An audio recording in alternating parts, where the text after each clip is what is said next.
For 21 years, Solid Snake has fought seemingly impossible odds to save the world from terror and destruction. After such an extended tour of duty, Hideo Kojima has decided to honorably discharge the super soldier in the latest Metal Gear Solid title. But this is no bang or whimper. Instead, this is an explosive send-off that doesn't simply raise the bar. It obliterates it, becoming the new standard that action and stealth titles will be judged by. This is a classic in the making. This is Metal Gear Solid 4: Guns of the Patriots.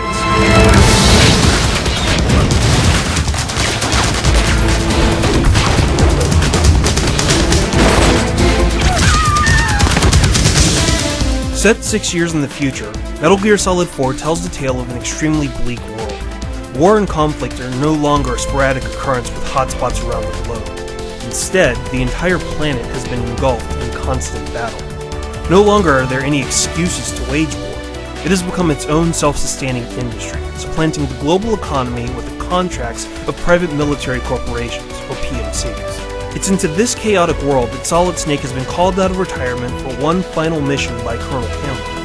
While Snake is inserted into the war zone of the Middle East under cover as a UN PMC inspector, his overall task is to assassinate Liquid Ocelot. However, this Solid Snake, or perhaps we should say Old Snake, thanks to his accelerated aging, will need to pull a couple of new tricks from his sleeves to accomplish his toughest mission yet. Of course, fans familiar with the Metal Gear Solid series are aware that each game has introduced new gameplay mechanics for Snake to take advantage of. The incredible part about Metal Gear Solid 4 is that there are tons of additional features added to this title, and even when you run into a system or mechanic that you wouldn't think would fit into the Metal Gear universe, Kojima has figured out a way to make it fit seamlessly with the gameplay, rendering those concerns invalid. From the first action sequence to fighting alongside Meryl and her Rat Patrol squad to the climactic battle at the end of the title, all of these are balanced and layered, adding to the epic nature of the title.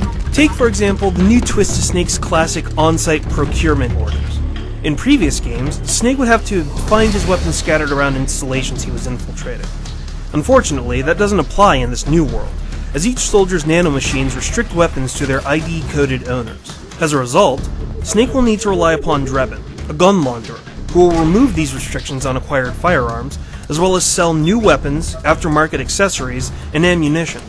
This adds a new wrinkle to Snake's arsenal. Not only can he instantly purchase new arms that can be immediately used in battle, but he can also customize some of his firearms, adding everything from laser scopes and foregrips to noise suppressors and grenade launchers. What's more, if he runs out of ammunition in the middle of battle, he can immediately purchase additional rounds that can sustain his fight. Granted, some critics will say that this makes the game too easy and also eschews the traditional stealth routes of the title in favor of an action focus. However, this is an extremely shallow way to view the depth included with this new mechanic. Players can pick and choose exactly how they want to play the title, so purists can sneak and crawl through the game with a focus on stealth, restricting their purchases of ammunition or completely avoiding the system altogether. For these players, there are plenty of new features to take advantage of in clandestine ways. The new Octocamo system, which is an obvious evolution of the camouflage system from Metal Gear Solid 3, gives players a new way to infiltrate areas because of the ease with which Snake can blend into the environment. Players can also use the new CQC attacks, such as silent chokes or grabs to incapacitate their opponents. However, even the most stealthy players will need to unleash some bullets here or there, relying on firepower to make it through specific fights. Even that has been balanced with the inclusion of the Psyche and Stress meters, which governs Snake's mental stress and affects both his aim and his tolerance to pain, ensuring that even the best players won't be able to run and gun forever.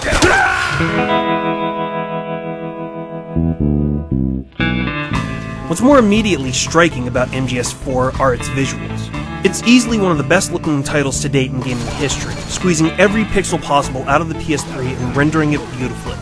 As a result, players are witnesses to one of the finest games ever created. Character models are large and impressively rendered in real time, and transitions between cutscenes and gameplay are seamless and natural. Environments pop with sharp details as well, and there are subtle little touches like dirt that'll settle on the camera lens or water droplets that will lightly cascade down the screen.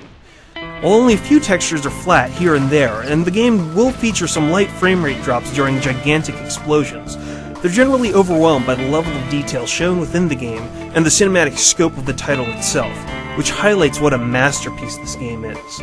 The other significant feature I want to touch on that's included in Metal Gear Solid 4 is Metal Gear Online. This provides a multiplayer feature to a package that's already solid, no pun intended, on the single-player campaign. Technically, Kojima Productions didn't even need to include a feature like this, but after the success that he had with Subsistence, adding the feature only seemed right. While battle rages across the starter maps with up to 16 players in the initial pack, Konami is planning on supporting this mode with additional maps, modes, and exclusive characters for skilled players, which is an excellent extension of replay value once you've conquered the story numerous times. Legends die hard, and deserve a heroic story that lives on when they're gone. Metal Gear Solid 4 is such an ending for a legendary warrior like Solid Snake. Not only does it sum up the full franchise of Metal Gear, its depth and its complexity, coupled with its technical prowess, make it one of the best games of this year, and indeed, one of the best games ever made. Get some well-earned rest, Snake. You've earned it. We salute you.